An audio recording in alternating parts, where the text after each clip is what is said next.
And I started to see that. Now, I'm still not telling you that I wanted to go out to dinner with them. I still wanted to go out in the parking lot with a couple of them. But the truth is all that anger was coming from a place of hurt about how they'd been treated by the system. And then the pastors in town had told them that this was a moral failure, and it is absolutely not a moral failure. It is a disorder of the brain. We know that. Treatment works, right? And that's my second. Addiction's treatable, treatment works, people recover. Everybody in this room knows multiple people in recovery, and if you don't, you know one now because you know me, right? And I've been doing it for a little while now, and hopefully I'll be able to continue to do it today. And then last but not least, addiction is complex, and the solution is systemic. Guys, we're not going to do one thing that's going to fix this. It's not going to happen. It's got to be a systemic solution, and that's what I want to propose to you. And I want to talk just a little bit about how to potentially use technology to help with that. So here it is. This is our goal. There are referral sources on the left. Biggest referral source for people for SUD or mental health issues is actually the criminal justice system. That should not come as a shock to anybody in this room. Okay? Last, doctors, believe it or not. So there are referral sources on the left: treatment providers, counselors, community support groups, self-directed. What's our goal? Our goal is the far right.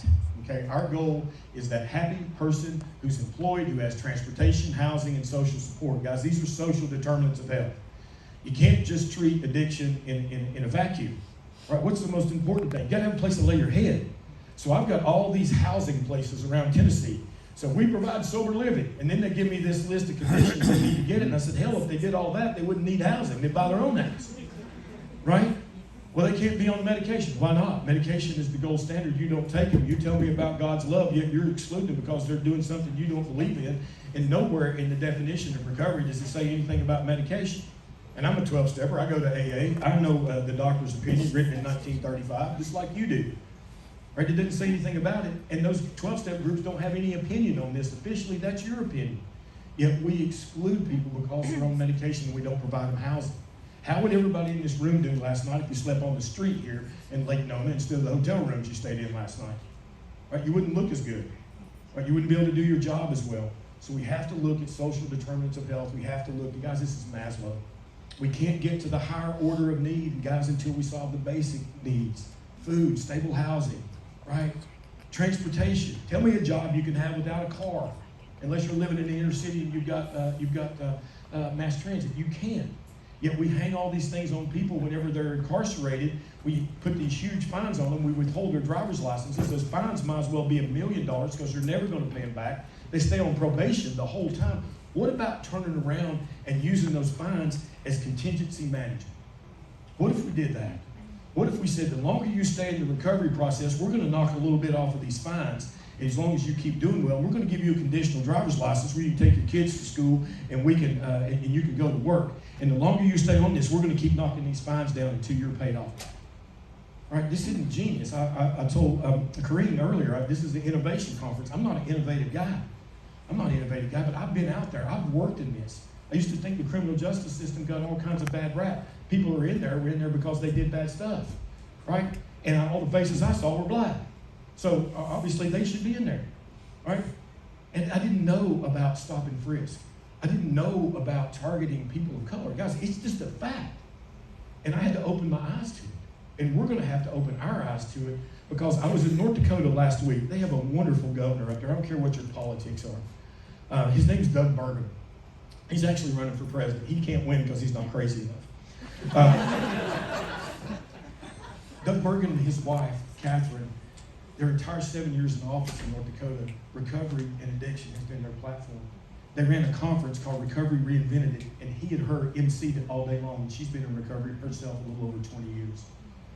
And they started looking at the things I'm looking at, and he told me in North Dakota, 100% of the women they have in their state penitentiary system, 100% have SUD. 100, not 80, 100.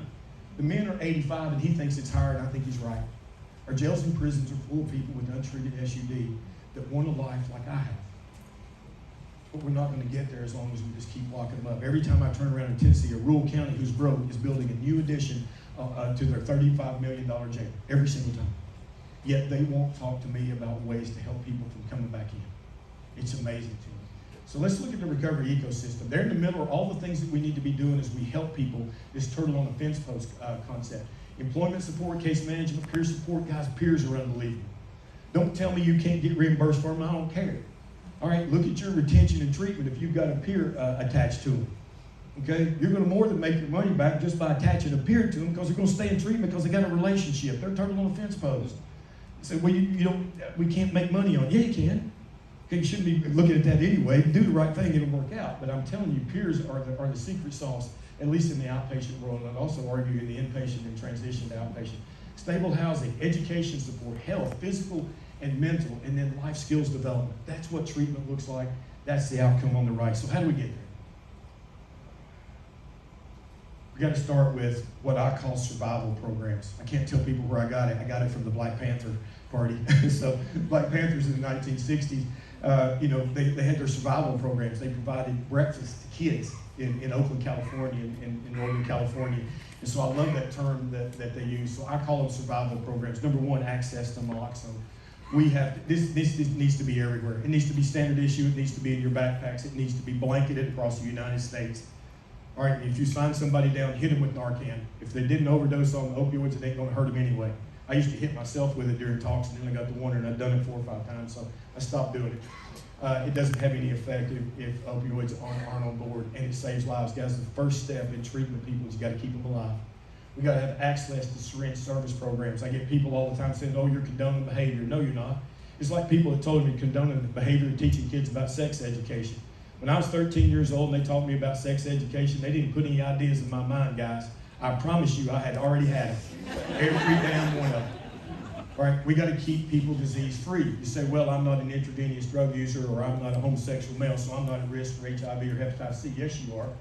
You're at risk from it because your risk is directly proportional to the viral load in your community. And if you have a car wreck and the people in your community have donated blood, there is a risk for that. You are at risk. Guys, we do not live in a vacuum. Syringe service programs decrease rates of hepatitis C and HIV. VERLAC, you may know what VERLAC is? Voluntary reversible long-acting contraception. You have to have access to that to our women of childbearing age. Right, if you want to prevent babies from being born drug dependent, then give widespread access to VERLAC. Right, it's not a condition of anything, but offer it to them. Right, we did it in East Tennessee, in Dolly Parton's hometown, Sevier County.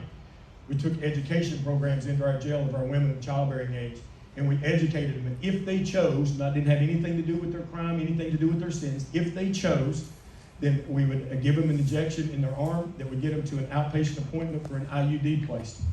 Within 1 year, we dropped the NAS rate in that county by 50%, and it's been sustainable, widespread access to voluntary reversible long-acting contraception. Next, increased access to medications to treat opioid use disorder. Guys, there's a million different pathways to recovery. My job as a clinician and as a physician is to find the path that's right for the person right in front of me, not the one I did. They may not have access to the one I did. They may not be on a spiritual plane where maybe they've been harmed in their church. Guys, churches harm people. You all know it too, right? So we have to look at the path that's right for them. We have to have increased access to MOUD, support during pregnancy and postpartum, and then last but not least, expand services for NOWS, neonatal opioid withdrawal syndrome, right? Because the big deal is that the kicker for the baby is not going to be the time they're spent in the hospital. It's going to be the environment they go back to, that they're going to live in for the next 18 years. This is the big one. Lowest hanging fruit we have in the United States, the lowest hanging fruit you have here in the state of Florida.